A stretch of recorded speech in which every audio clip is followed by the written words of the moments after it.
আমি ভুল দিনে নিরামিষটা খাচ্ছি না তো, যেটা আমার বড় সর্বনাশ করে দিচ্ছে। কিন্তু যদি আমি ভুল দিনে নিরামিষ খাই তাহলে কিন্তু সেটা আমার খুব বড় দুর্ভোগ। সেই জ্বরটা আমাকে দেখতে হবে যে কি জন্য হচ্ছে, বা ওরও ওই ওষুধে কাজ করছে বলে আমারও যে সেই ওষুধে কাজ করবে তা নয়। আমার বডি অনুযায়ী আমার শরীর কীরকম, নিজের থেকে কিন্তু এই জিনিসগুলো করবেন না। যেমন ম্যাক্সিমাম ক্ষেত্রে সধবা স্ত্রীদের কিন্তু বৃহস্পতিবার পালন না, দীক্ষা সেই দীক্ষা অনুযায়ী সেই গুরুর ধরুন একটা বার থাকে, সেই বারটা পালন করি আমরা, কিন্তু আদৌ সেই বারটা আমার জন্য চলবে কিনা সেটা দেখতে হবে। আমরা অনেক সময় কমপ্লেন করি বা আমাদের ক্ষোভ উগরে দিই বা প্রতিবাদ জানাই অনেক কিছুতেই, যে আমরা অনেক কিছু ভগবানের ইয়ে মেনে চলছি, নিয়ম মেনে চলছি, এই দিনে নিরামিষ খাচ্ছি, কিন্তু তারপরেও কেন আমাদের ভাগ্যোন্নতি হচ্ছে না বা ভাগ্যের দরজা সেভাবে খুলছে না? কেন সমস্যা রয়ে যাচ্ছে এত কিছু মানার পরেও, মেনে চলার পরেও? নমস্কার, আমি অ্যাস্ট্রো স্পিকার গৌরব। আজকে এই একটা পয়েন্ট নিয়ে আলোচনা করব, যেখানে অনেক ক্লায়েন্ট আসে, তারা বলে যে আমি 30 বছর ধরে শনিবার পালন করছি, কি বৃহস্পতিবার পালন করছি, কি মঙ্গলবার, কিন্তু তারপরেও আমার কপাল খুলল না, একই রকম রয়ে গেল, নিরামিষ খেয়ে যায়, কিন্তু কিছুতেই ইয়ে হচ্ছে না। আমি ম্যাক্সিমাম ক্ষেত্রে যেটা দেখি যে এটা কিন্তু তার নিজের অজ্ঞতার কারণে ভুলটা হচ্ছে। যে দিনটা সে পালন করছে তার ছক অনুযায়ী সেই দিনটা তার জন্য পালন করা উচিত নয়। এটা ফার্স্ট বুঝতে হবে, তার ছক, তার হাত কি বলছে, তার ছক অনুযায়ী বা তার হাত অনুযায়ী কোন বার কোন গ্রহ তার প্রবলেম আছে, সেই গ্রহ অনুযায়ী সেই বার পালন করা উচিত। যে গ্রহ ভালো আছে সেই বার পালন করলে সেটা ভালো ফল দেবে না, আমাকে সেটা বুঝতে হবে, তবে গিয়ে আমার সেটা কাজ দেবে। শনিবার আরও 10 জন পালন করছে বলে আমিও করব, আমারও ভালো হবে, তা কখনোই নয়। বা বৃহস্পতিবার পালন করছে বলে আমিও করব, সেটাও নয়। তো সেক্ষেত্রে আমার ছকটা কিন্তু খুব ভাইটাল একটা জায়গা, যে আমি ভুল দিনে নিরামিষটা খাচ্ছি না তো, যেটা আমার বড় সর্বনাশ করে দিচ্ছে। কিন্তু যদি আমি ভুল দিনে নিরামিষ খাই তাহলে কিন্তু সেটা আমার খুব বড় দুর্ভোগ ডেকে আনছে, এবং এটাই কিন্তু আমার দুর্ভোগের কারণ, যেটা আমার কিছুতেই শেষ হচ্ছে না, খারাপ টাইম আমার যাচ্ছেই না। এই কিন্তু একটা বড় কারণ, সেটা হচ্ছে আমার ভুল দিনে নিরামিষ খাওয়া। আমরা অনেকেই জেনে অজানাই মন গেলে একটা শিবের পুজো করবো, সোমবারটা নিরামিষ খাবো, কি শনিবারটা নিরামিষ খাবো। আরে বাবা, আমাকে দেখতে হবে তো যে আমার ওই বারটা করা উচিত নাকি।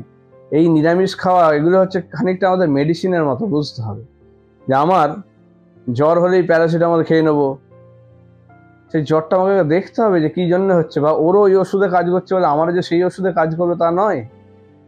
আমার বডি অনুযায়ী আমার শরীর কীরকম পারমিট করবে, কোন জিনিসটা দরকার, সেক্ষেত্রে ভুল ওষুধ কী করে, ক্ষতি করে দেয়।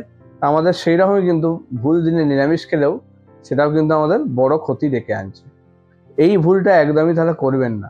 আজ থেকে যে বার পালন করছেন বা যাই করছেন, আগে ভালো করে জানুন সেটা আপনার জন্য চলবে কি না। যদি না চলে সেটা ইমিডিয়েট ত্যাগ করুন, নাহলে কিন্তু আরও বড় ক্ষতি ডেকে আনছেন। ভালো করার তুলনায় সেটা কিন্তু ক্ষতিই করছে বেশি। তাহলে শনিবার পালন করতে হলে আমাকে দেখতে হবে যে সাড়াসাড়ি চলছে কি ঢাইয়া চলছে, এরকম কিছু চলছে, বা শনি আমার নিচস্থ আছে বা কোনো খারাপ পজিশনে আছে, সেরকম থাকুক, হ্যাঁ ঠিক আছে।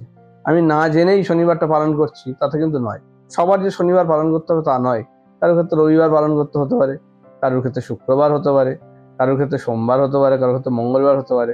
সেটা যে যার ছক বা হাত অনুযায়ী, কারোর জন্য আবার মঙ্গল রবি দুদিনও হতে পারে, কারোর ক্ষেত্রে শুক্র শনি দুদিনও হতে পারে। নানা রকমভাবে হয় সেগুলো একটা ভালো অ্যাস্ট্রোলজারের সঙ্গে যোগাযোগ করে তবেই কিন্তু সেটা মেনে চলা উচিত। নিজের থেকে কিন্তু এই জিনিসগুলো করবেন না। যেমন ম্যাক্সিমাম ক্ষেত্রে সধবা স্ত্রীদের কিন্তু বৃহস্পতিবার পালন না করা উচিত, তাতে কিন্তু স্বামীর অকল্যাণ করে, স্বামীর আয় উন্নতিতে বাধা দেয়, শরীর স্বাস্থ্য নিয়ে ভয় থাকে। কিছু কিছু ক্ষেত্রে করতে হয়, কিন্তু সেটাও ছক বা হাত দেখে বিচার্য, সেটা বিচার করে তবেই সেটা করা চলবে, যে আপনার বৃহস্পতিবারটা করা চলবে নাকি। ম্যাক্সিমাম ক্ষেত্রে দেখা যায় যে সধবা স্ত্রীদের বৃহস্পতিবার নিরামিষ খাওয়া উচিত নয়, অল্প হলেও মাছ বা কিছু মুখে দেওয়া উচিত। তাতে কিন্তু তার স্বামীর দিক ভালো করে, পরিবারের আয় উন্নতি বাড়ায়, স্বামীর শরীর স্বাস্থ্য নিয়ে ভালো থাকে, তাদের পারস্পরিক যে বন্ডিং সেটা কিন্তু স্ট্রং হয়। এই জিনিসগুলো কিন্তু বুঝতে হবে। আমার কিন্তু সব দিন আমি না জেনেই করে ফেলাটা ভুল। তারপরে এই যে দীক্ষা নেয় অনেকে, এখানে দীক্ষা ওখানে দীক্ষা, বিভিন্ন রকম জায়গায় দীক্ষা নিয়ে আমাদের মন গেলে একটা কোথাও দীক্ষা নিলাম, সেই দীক্ষা অনুযায়ী সেই গুরুর ধরুন একটা বার থাকে, সেই বারটা পালন করি আমরা। কিন্তু আদৌ সেই বারটা আমার জন্য চলবে কিনা সেটা দেখতে হবে।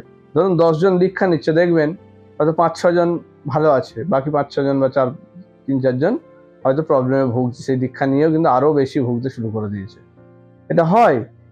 এই জিনিসগুলো কিন্তু মানে ডিপেন্ড করে আপনার ছক অনুযায়ী।